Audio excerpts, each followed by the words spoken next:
ইতিহাসে এমন কিছু নাম আছে তাই না, যা শুনলেই কেমন যেন রহস্য আর অজানা ভয়ের একটা গন্ধ পাওয়া যায়। আজ আমরা তেমনই এক রহস্যময়ী রেখে যাওয়া এক শীতল ভবিষ্যৎবাণী নিয়ে কথা বলবো, যা এক বিশ্বব্যাপী সংঘাতের দিকে ইঙ্গিত করে। একবার ভেবে দেখুন তো, কি ভয়ঙ্কর কথা। একটা মাত্র বাক্য, কিন্তু এর মধ্যেই যেন লুকিয়ে আছে এক ভয়াবহ ভবিষ্যতের ছবি। চলুন এই রহস্যের আরও গভীরে প্রবেশ করা যাক। কিন্তু প্রশ্নটা হলো, কে এই কথাগুলো বলেছেন? মানে এত বড় একটা দর্শনের উৎসটা কি? কে সেই ব্যক্তিত্ব যিনি এই ভবিষ্যৎ দেখেছেন? তার নাম বাবা ভাঙ্গা। তো বাবা ভাঙা ছিলেন বুলগেরিয়ার একজন অন্ধ রহস্যবাদী। বলা হয় যে উনি নাকি ভবিষ্যৎ দেখতে পেতেন।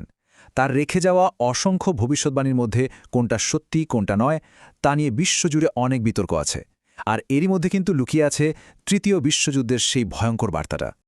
আচ্ছা, তার এই তৃতীয় বিশ্বযুদ্ধের ভবিষ্যৎবাণীতে ঠিক কি ভয়ঙ্কর উপাদানের কথা বলা হয়েছে?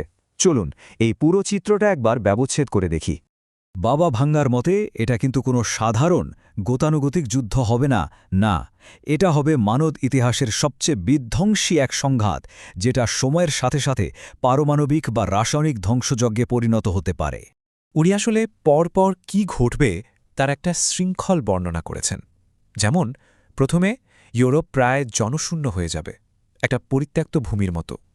এরপর ব্যবহার হবে পারমাণবিক বা রাসায়নিক অস্ত্র, আর তার ফলে উত্তর গোলার্ধ নিউক্লিয়ার উইন্টারের কবরে পড়বে, মানে বসবাসের অযোগ্য হয়ে যাবে। আর সবচেয়ে অবাক করা বিষয় হল, তার অনুসারীরা একটা নির্দিষ্ট বছরের দিকে ইঙ্গিত করেন। তারা বিশ্বাস করেন যে 2026 সাল বা তার আশেপাশের সময়টাই সবচেয়ে ঝুঁকিপূর্ণ। এই সময়টা নিয়েই কিন্তু যত জল্পনা কল্পনা। কিন্তু এখানে একটা প্রশ্ন আসেই, তাই না? যে কয়েক দশক পুরনো একটা ভবিষ্যৎবাণী, সেটা নিয়ে মানুষ আজও কেন এত ভয় পায়? কেন বিশ্ব এখনও তার কথায় কান দেয়? এর মূল কারণটা হল তার ট্র্যাক রেকর্ড।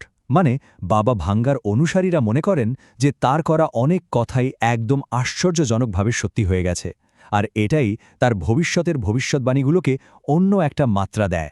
যেমন ধরুন, তার অনুসারীরা প্রায় দুটো বড় ঘটনার কথা বলেন। একটা হলো 9/11-এর সন্ত্রাসী হামলা, আর অন্যটা হলো বারাক ওবামার মতো একজন আফ্রিকান আমেরিকানের আমেরিকার প্রেসিডেন্ট হওয়া। বলা হয় যে এই দুটো ঘটনায় নাকি তিনি অনেক আগেই বলে গিয়েছিলেন।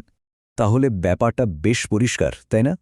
অতীতে ঘটে যাওয়া কিছু মিলে যাওয়া ভবিষ্যৎবাণী ভবিষ্যতের এই ভয়ঙ্কর বার্তাগুলোর প্রতি আমাদের বিশ্বাস আর ভয় দুটোকেই বাড়িয়ে তোলে। মানে অতীতের সাফল্যই যেন ভবিষ্যতের আতঙ্কের জ্বালানি। তবে চলুন এবার মুদ্রার অন্য পিঠটা দেখি। এই ভবিষ্যৎবাণীগুলোর কিন্তু একটা সমালোচনামূলক দিকও আছে। এগুলো কি আসলেই ভবিষ্যতের প্রতিচ্ছবি, নাকি এর পেছনে অন্য কোনো গল্প আছে? এখানে প্রতীকী ভবিষ্যৎবাণী বা সিম্বলিক প্রফেসি, এই ধারণাটা খুব জরুরি।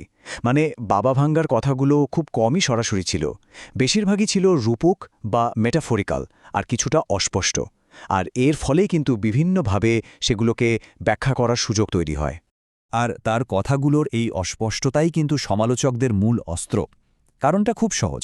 একটা অস্পষ্ট ভবিষ্যৎবাণীকে যে কোনো বড় ঘটনার সঙ্গে মিলিয়ে দেওয়াটা অনেক সহজ, বিশেষ করে যখন ঘটনাটা ঘটে যাবার পর সেই ব্যাখ্যাটা তৈরি করা হয়। তাহলে শেষ পর্যন্ত প্রশ্নটা কোথায় এসে দাঁড়াচ্ছে?